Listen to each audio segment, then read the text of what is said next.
Hey guys welcome. आज से हम स्टार्ट करने जा रहे हैं बेसिक मैकेनिकल इंजीनियरिंग की यूनिट 1 मटेरियल्स और इस वीडियो में हम देखेंगे क्लासिफिकेशन ऑफ मटेरियल्स। तो बिना टाइम वेस्ट किए स्टार्ट करते हैं आज की वीडियो। आज हम देखेंगे यूनिट 1 में classification of materials, classification of engineering materials. तो सबसे पहले हमें इंजीनियरिंग मटेरियल्स की क्लासिफिकेशन पता होना चाहिए, क्योंकि इससे हमें पूरे चैप्टर के बारे में एक रफ आइडिया मिल जाएगा, जिससे हमें इस यूनिट को समझने में और आसानी होगी। जो इंजीनियरिंग मटेरियल्स होते हैं वो टू कैटेगरीज में डिवाइडेड होते हैं, मेटेलिक एंड नॉन मेटेलिक। तो जो मेटेलिक होता है वो फर्दर टू कैटेगरीज में डिवाइड होता है, फेरस एंड नॉन फेरस। और फेरस के अंदर भी कार्बन स्टील और कास्ट आयरन आते हैं। इन दोनों टॉपिक्स को हम ब्रीफली इसी वीडियो में देखेंगे। और मेटेलिक मटेरियल्स का सेकंड टाइप है नॉन फेरस। इसके अंदर आता है aluminium, copper, magnesium, tin, zinc, lead, nickel and their alloys, और इनके अलॉयज भी इसी के अंदर आते हैं। और नॉन मेटेलिक मटेरियल्स को भी टू कैटेगरीज में डिवाइड किया गया है, ऑर्गेनिक एंड इनऑर्गेनिक। जो ऑर्गेनिक होते हैं उसके अंदर plastic, wood, paper, rubber, leather and petroleum आते हैं। और इनऑर्गेनिक मटेरियल में mineral, cement, glass, ceramics and graphite आते हैं। अभी हम देख लेते हैं carbon steel. Steels are alloys of iron, carbon and other alloying elements. तो जो स्टील होता है वो अलॉय होता है आयरन का, कार्बन का एंड अदर अलॉइंग मटेरियल्स का। एक्चुअली अलॉइंग होता है किसी भी मटेरियल्स में हम जब अदर एलिमेंट्स को ऐड कर देते हैं ताकि उस मटेरियल की प्रॉपर्टी इंप्रूव हो सके, इसी प्रोसेस को हम बोलते हैं alloying. Alloying is necessary for many reasons like improving properties, corrosion resistance, etc। तो अलॉइंग इसकी प्रॉपर्टी को इंक्रीज करता है, जैसे कोरोजन रेजिस्टेंस बनाता है इसको। Mechanical properties of steels are dependent on carbon content, hence steel classified is based on their carbon content. जो मैकेनिकल प्रॉपर्टी होती है कार्बन स्टील की, तो वो कार्बन कंटेंट के ऊपर डिपेंड करती है। इसका मतलब है ये डिपेंड करती है कि किसी भी स्टील में कितने % ऑफ कार्बन है। अगर उसमें कम कार्बन है तो उसे लो कार्बन स्टील बोलेंगे, अगर मीडियम है तो उसे मीडियम कार्बन स्टील, अगर कार्बन का अमाउंट हाई है तो उसे high carbon steel. Carbon content के बेसिस पे स्टील को 3 टाइप्स में कैटेगराइज किया गया है। तो जो लो कार्बन स्टील होता है उसमें percentage of carbon less than 0.3% होता है, और मीडियम कार्बन स्टील में कार्बन का परसेंट 0.3 to 0.6% के बीच में होता है, और हाई कार्बन स्टील में कार्बन परसेंटेज 0.6 से भी ज्यादा होता है। हम इन तीनों को ब्रीफली अभी डिस्कस करेंगे। तो सबसे पहले देख लेते हैं low carbon steel. Carbon in these alloys is limited and is not enough to give strength to these materials during heat treatment. जो लो कार्बन स्टील होता है उनके अंदर कार्बन लिमिटेड अमाउंट में प्रेजेंट होता है, इसीलिए इसकी हीट ट्रीटमेंट के लिए स्ट्रेंथ अच्छी नहीं होती। Hence by cold working strength is improve, इसीलिए इसकी कोल्ड वर्किंग स्ट्रेंथ अच्छी होती है। Their microstructure consists of ferrite and perlite. These alloys are relatively soft and ductile, hence the materials are easily machinable and weldable.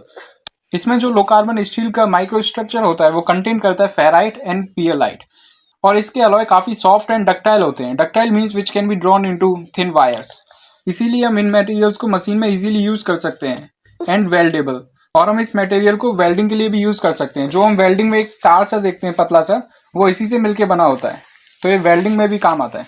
अब second देख लेते हैं medium carbon steels. These are stronger than low carbon steel, they are less ductile than low carbon steel.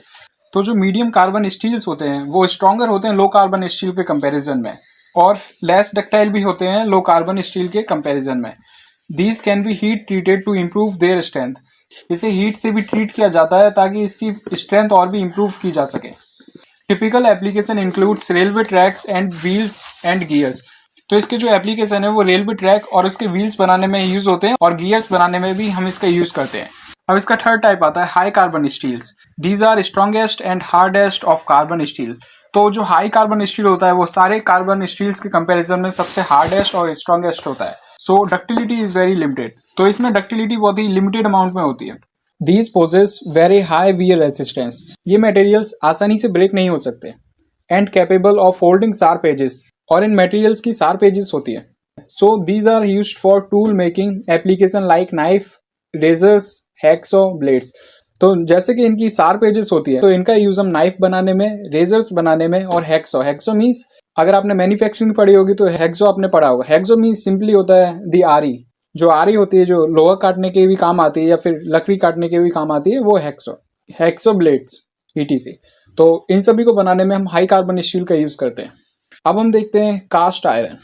Iron alloy with more than 2.14 weight % of carbon are designated as cast iron. तो जब carbon alloy में 2.14% से ज्यादा carbon present होता है तो उसे हम कास्ट आयरन की कैटेगरी में रख देते हैं। Commercially cast iron contains about 3 to 4.5% of carbon along with some alloying additions. तो जो कॉमर्शियल यूज कास्ट आयरन होता है वो 3 to 4.5% कार्बन कंटेन करता है और कुछ अलॉय भी कंटेन करता है। Alloys with this carbon content melt at lower temperatures than steels. इसके जो अलॉय होते हैं जो इस कंटेंट में कार्बन कंटेन करते हैं तो वो लो टेम्परेचर पे जल्दी मेल्ट हो जाते हैं as compare to steels. Cast irons are categorized as grey cast iron, white cast iron, nodular cast iron and malleable cast irons. तो सबसे पहले हम देख लेते हैं grey cast iron. These alloys consist carbon in graphite flakes form। Grey cast iron के अंदर जो कार्बन होता है वो ग्रेफाइट फ्लेक्स के फॉर्म में होता है, which are surrounded by either ferrite और पियलाइट, जो कि सराउंडेड होता है फेराइट और पियलाइट से। Due to graphite flake grey cast iron are weak and Britell.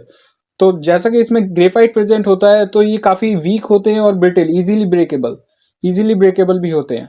It's application are base structure, gear box cases, bed for heavy machineries. तो इसे हम यूज करते हैं बेस का स्ट्रक्चर बनाने में, गियर बॉक्स के केसेस बनाने में और हैवी मशीनरीज के लिए बैड बनाने में। अब हम देख लेते हैं व्हाइट कास्ट आयरन।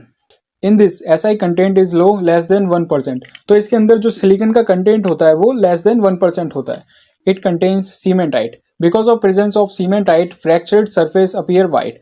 तो ये सीमेंटाइट को भी कंटेन करता है और इसी की वजह से जब कोई भी मटेरियल ब्रेक होता है तो इसकी सरफेस वाइट दिखाई देती है और इसी रीजन से इसका नाम भी व्हाइट कास्ट आयरन रखा गया। These are very brittle and extremely difficult to machine. तो ये बहुत ही ब्रिटल होते हैं, मीन्स इजीली ब्रेकेबल। तो इन मटेरियल को मशीन में यूज करना इजी नहीं होता। तो their use is limited to wear resistance applications such as rollers in rolling mills.